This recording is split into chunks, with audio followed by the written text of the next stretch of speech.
ተወልደ ያደግበትን አካባቢ ስመ ማን እንደነበረ ያደግበት ኢንቫይሮንመንት የምን ሃይማኖት ተከታይ እንደነበር አትሊስት እስከ ኤሌመንተሪ ሌቭል ያለውን አጠር አድርገህ ግለጽልንና አንዳንድ እያልን እየተጫወትን ስንት ደቂቃ ነው የምትሰጠን ወንድማችን? አትሊስት 30 ደቂቃ 30 ደቂቃ ኢንሻአላህ። ፐርፌክት እንቀጥል ኢንሻአላህ። ስሜ የቀድሞ ስሜ ታምራት ዘገየ። ይስማው፣ ሁሉም ሰው ይስማው። የቀድሞ ስሜ ታምራት ዘገየ ነው የሚባለው። የተወለድኩት ያደግኩት ጎጃም ነው። አካባቢው ይታወቃል። እንደው ማለት ማርቆስ፣ ደብረ ማርቆስ አካባቢ ዙሪያ እሱ ነው ዞናችን። ብቻ ባጭሩ አሸድ የሆነበት አካባቢ ነው ያደግኩት። እስልምና በጣም ጥላቻ ጥግ የደረሰበት፣ ለእስልምና ጥላቻ ጥግ የደረሰበት አካባቢ ነው ያደግነው። አልሐምዱሊላህ አላህ ደግሞ የፈለገውን ያደርጋል። እንግዲህ ከዛ አውጥቶን እኛን ይኸው ስልምልም አድርጎናል እልሻለሁ። ወደዛ ሆነ ራስህ ስላነሳው የነበርክበት ስም ላይ የቤተ ክርስቲያን ሆነ የአስተዳደር የሃይማኖት ባክግራውንድ መቼም ይኖርሃል እና በዛ ከልጅነት ጀምሮ ምን ምን ነገሮች እስልምና ጋር ሳትመጣ በፊት ያሉትን ጀርኒዎችን ለመረዳት ነው እና ምን ምን አይነት ነገሮች ነበሩ? የእውቀት ሌቭልህ ምን ይመስል ነበረ? በነበርክበት ያው ደብረ ማርቆስ ወደዛ አካባቢ ያለውን የሃይማኖት ስነ ምግባር ያደግክበትን ነግረን እና ምን አይነት ላይክ ኤጅ ዋይዝ ከስንት ዓመት ጀምሮ ያንን ፕራክቲሶች እንደምታደርግ ምናምን እያልክ ነግረን ደስ ይለናል። በአጭሩ አዲስ አለም እኔ በእርግጥ አባቴ ቄስ ነበር። አባቴ ቄስ ነበር። እኔ ቄስ ማለት ቄስ ነው ስልሽ እኔ ደግሞ ቤተክርስቲያን በትክክል ውስጡን አውቃለሁ ማለት አልችልም። አባቴ ቄስ ነው፣ ጠንካራ ቄስ ነበር የነበረው አባቴ። እኔ እስልምናን ማወቅም ከማወቅም አልፎ ልገባበት የቻልኩት አዲስ አበባ እንደ ማንኛውም ሰራተኛ እንደ ማንኛውም ልጅ ጠፍቼ በሚል ደረጃ መጥቼ አዲስ አበባ ላይ እዚህ ከመጣሁ በኋላ ነው። ወደ አዲስ አበባ ከመጣሁ በኋላ ነው እስልምናንም ያወቅኩት። እኔም አላህ የወፈቀኝ እዚህ ከመጣሁ በኋላ ነው። እዛ ጋር ነገሮቹ ደግሞ አሁን ከዛ በኋላ ነው። አሁን ስለ ክርስትና እንደው ከገባው በኋላ ነው በትክክል ያወቅኩትም ማለት እችላለሁ። ግን ሳላቀው ሁለቱንም ሳላቀው እኔ ቀጥ ያለ መንገድ ላይ ያለው መስሎኝ ለእስልምና የነበረ ጥላቻ ከባድ ነበር የነበረው። ስለዚህ ይህን ይመስላል አሁን በእንትኑ ደረጃ ማለት ነው እንጂ እኔ አሁን ቄስ ነኝ፣ አባቴ ቄስ ነው፣ እኔም ይህን ያላቃለው የምለው ነገር የምራመደው የለም ማለት የሚያቀኝም ሰው በብዛት በሚያቀኝ ሰው ስላለ በዛ ደረጃ የለውም ለማለት ነው። ሰው የዛኛውን ከእምነት ሳይሆን የቀጠልከው አታውቅም ነበረ ስለ ራስህ ከሚል እንውሰደው እና የዛኛውን ከቤተሰቦች ይሁን እንጂ እውቀቱ አልነበረህም። በቃ ከቤተሰቦቼ የወረስኩት ነበር ማለት እችላለሁ። እሱም ባጭሩ ገብቶኛል። ቤተሰቦች ልክ ወርሰው እንጂ ምንም ሃይማኖቱን አታውቀውም ነበር። አዎ በትክክል እምልሽ ማለት ሃይማኖት እንዳለኝ አውቃለሁ፣ ግን በንጽጽር ደረጃ ግን ቦታ ይሄ ይበልጣል ያ ይበልጣል የሚለው ደረጃ ላይ በፍጹም እንትን የለውም። በሃይማኖት ደረጃ እኔ ኦርቶዶክስ ነኝ ክርስቲያን ነኝ ብዬ አምን ነበር የነበረው። መጥቼ አዲስ አበባም ከመጣሁ በኋላ እኔ የሰለምኩት እንዳልኩሽ አሁን ከ2002 ነው እኔ የሰለምኩት። አዲስ አበባ የገባሁ ደግሞ 2004 ነው። ከ2004 እስከ 2002 ድረስ ለ6 ዓመት እንደውም ጠንከር ባለ ደረጃ ቤተክርስቲያን እመላለስ ነበር የነበረው ማለት ነው።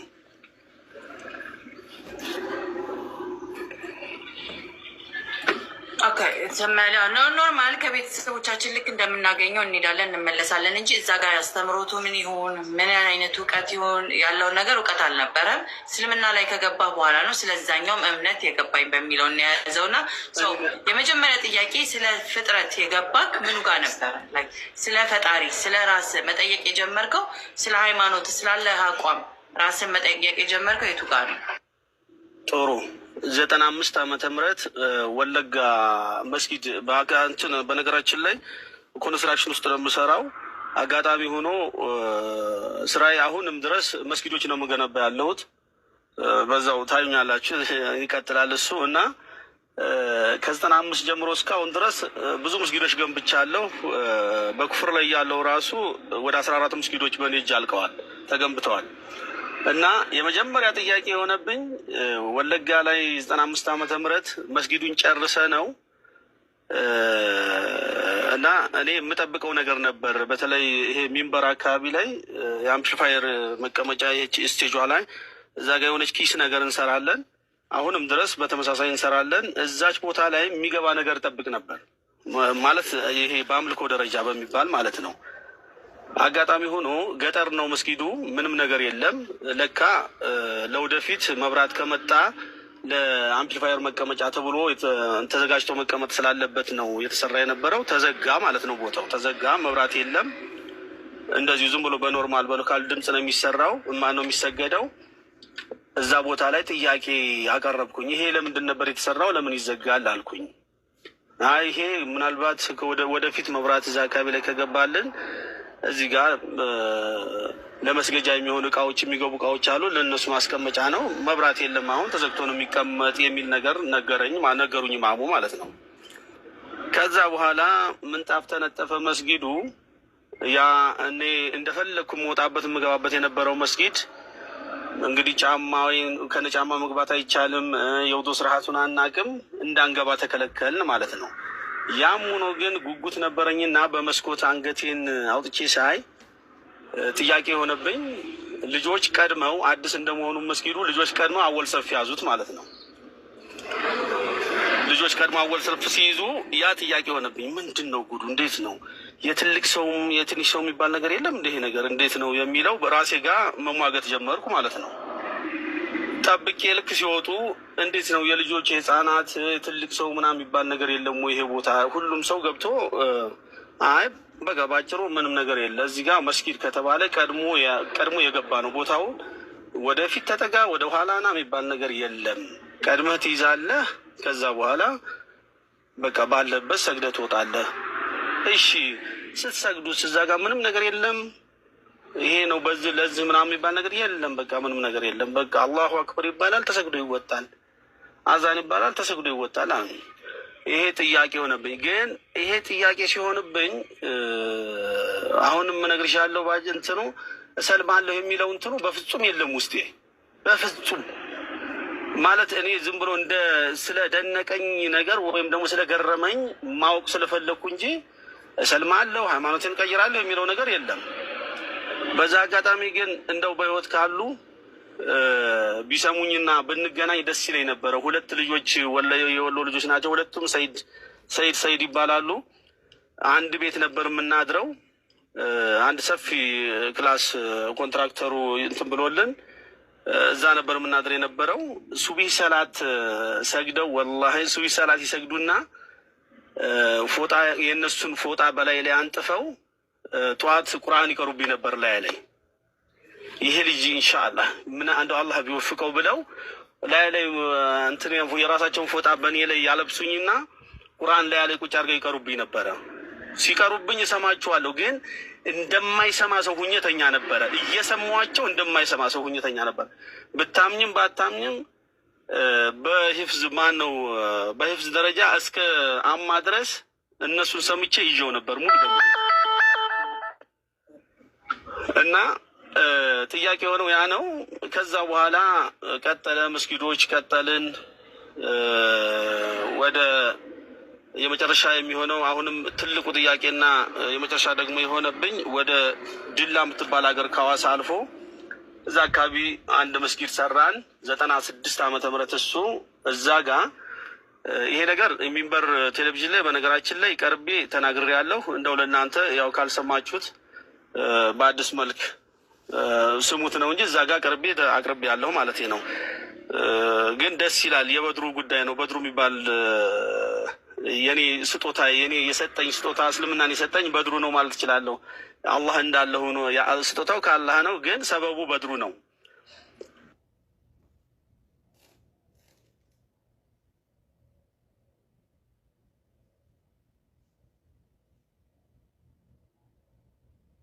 ምን ተፈጠረ? ሚዩት ሆነሃል ወንድማችን። ቆይ ይሰማል? ይሰማል። ተመልሰሃል። ሰው በጣም ደስ የሚል ታሪክ ነው እና በጣም ደስ እያለን እየሰማ ነው። እኔ መንበር ቲቪ የሚሉትንም ነገር አላውቀውም። በጣም ስለምወደኝ ግን እናንተንም የትም ቅረቡ የትም አምጥቶ ያሰማኛል እና የሚገርም ጆርኒ ነው እየነገርከን ያለ እና ስንት ዓመት ነበረ ያንን ነገር ሲሆን? ያኔ ወደ 20 ምናምን 22 23 24 አካባቢ ደርሳለሁ። 24 እውቀት በደንብ ታውቅ ነበረ ማለት ነው፣ ስለ ላይፍ ስለ የተለያዩ ነገሮች በደንብ እንጂ በደንብ ሰራ ነው። ስራም በደንብ ነው እንጂ የምሰራው ባለሙያ ነኝ፣ በጣም ባለሙያ ነኝ። ሰራ ነበር በደንብ። የገጠርም ልጅ ነኝ። በደንብ ነበር የምሰራ የነበረው እና የበድሩ ጉዳይ በድሩ የሐዋሳው ነገርኩሻለሁ። ከበድሩ ጋር አብረን እየኖርን ረመዳን ደረሰ። የመጀመሪያ ረመዳን ሱር ተነስቶ ሲይዝ አብረን ስለነበርን ተነስ አብረን እንብላ፣ እኔ አይበላኝም ማለት ሌሊትም ስለሆነ እስኪ ምናምን ይለኝና ተነስተን አብረን በላን እልሻለሁ። ከዛን በአገር ቤት በዚህ በአራዳ ቋንቋ በሚባለው ይሄ ሼም ወይም ደግሞ በእኛ በአገር ቤት እሉንታ የምንለው ነገር አለ።